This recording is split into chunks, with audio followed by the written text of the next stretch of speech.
First off, the first thing I want to make sure that you understand is that you do not need to memorize the periodic table. One will always be provided for you, and the one that I have up on the wall will always stay up on the wall. So there's no need to actually memorize the periodic table. The first thing I want to talk about in this video is element symbols. Typically, element symbols are 1 or 2 letters long, and the first letter must always be capitalized and the second letter must be lowercase. I will always count it wrong all year long if you capitalize both letters. So let me give you some examples. Sodium is Na. That's the correct way to write it. If you write sodium as Na and make this a capital letter but just smaller, that will always be counted wrong. Another example is bromine. Bromine is Br. Notice capital B, lowercase r. If you write bromine as Br that way, that will always be counted wrong. So the first letter must be capitalized and the second letter must be a lowercase letter. Typically the L's in element symbols sometimes are mistaken for I's. So many times you'll see me write an L as a cursive L. For example, chlorine, instead of writing Cl, I'll write it as Cl, so you don't mistake this for chlorine and iodine together, because that does kind of look like a Ci. So a lot of times you'll see me write L's as a cursive L, but you'll notice it's still a lowercase cursive L. The next thing I want to talk about is Dalton's atomic theory. You do need to memorize Dalton's atomic theory. There are 5 main points to Dalton's atomic theory. The first one is that elements are made up of tiny particles called atoms. The second one are that atoms of a given element are identical. And we know now that this is not true, and you'll see in the next video why, but it's pretty much because of something called isotopes. The third point in Dalton's atomic theories is that atoms of a given element are different than atoms of any other element. All that's saying is that an oxygen atom is different than a nitrogen atom or a fluorine atom. The fourth point is that atoms of an element can combine with atoms of other elements to form compounds, and we know that this is true based on things like water, where we have an element of oxygen combining with elements of hydrogen. And the last point in Dalton's atomic theory are that atoms are indivisible. This one we also know is not true.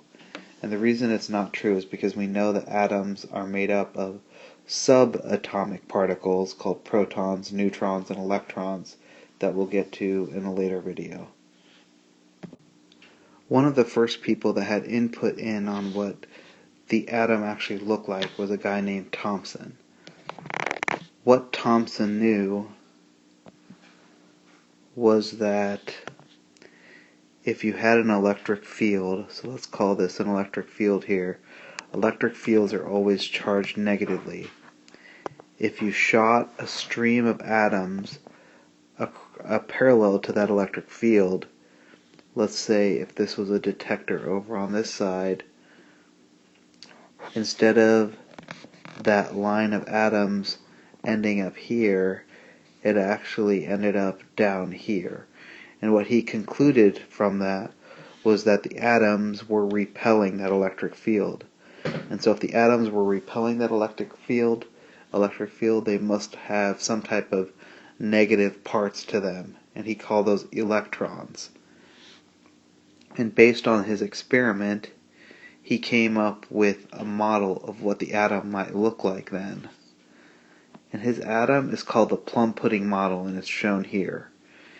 If he were alive today, it would probably be called something like the chocolate chip cookie model of the atom.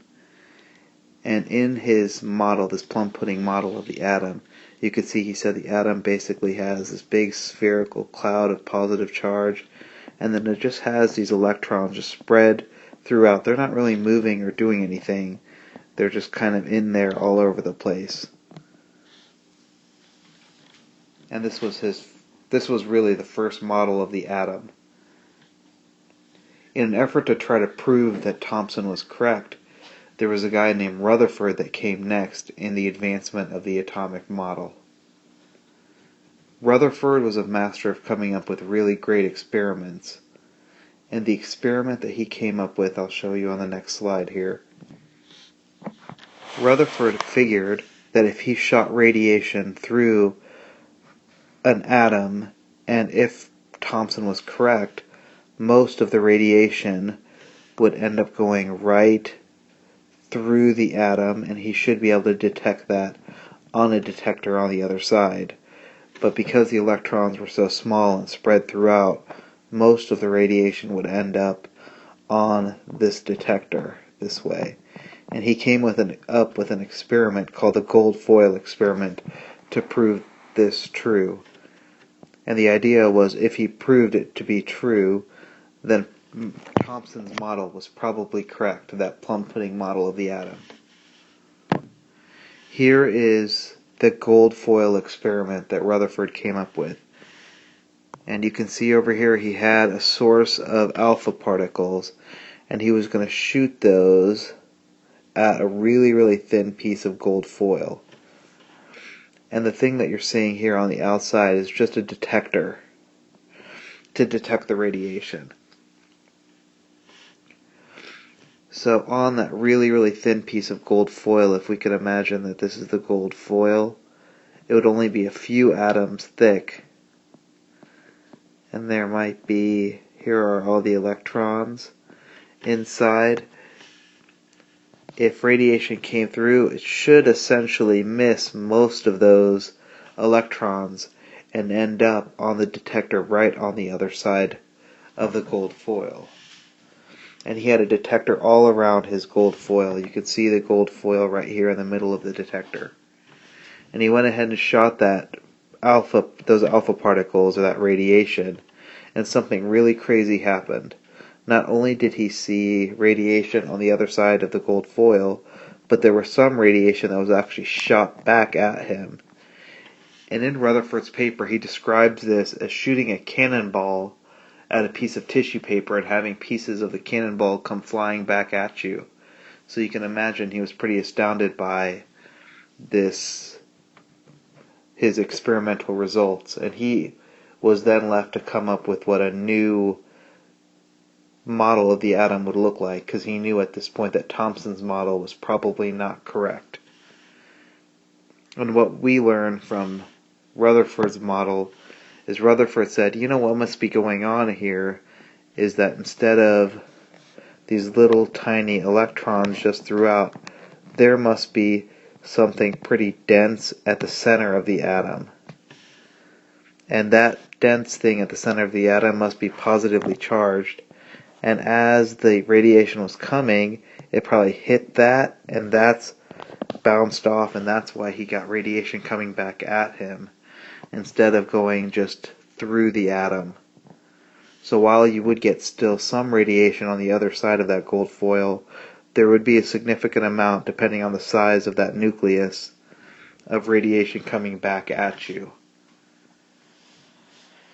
So Rutherford, while trying to set out to prove Thomson's model correct, actually disproved Thomson's plum pudding model, and Rutherford is the person who we hold responsible for coming up with the fact that there is a nucleus to the atom. And so that's what we learned from his experiment. And through Thomson, Rutherford, and a few other people who we're really not going to spend a lot of time on, we have determined now that there are 3 subatomic particles. Those 3 subatomic particles are the proton, which is positively charged, the neutron, which has no charge, and then the electron, which is negatively charged. As far as size goes, or mass goes, if we say that a proton weighs 1, then a neutron weighs about 1 also. Electrons are really, really teeny though. They're about 1/2000th of the size of the proton and the neutron. And so it's these two things, the proton and the neutron, that account for most of the mass of the atom. As far as a purpose, The proton's purpose is essentially to give the atom identity. The purpose of the neutron is to act like a nuclear glue and actually kind of glue all of those protons together in the nucleus of the atom. And the purpose of the electron is for giving us reactivity of different atoms. And you'll see later on that it's responsible for the reason why when sodium is thrown into water, it actually explodes.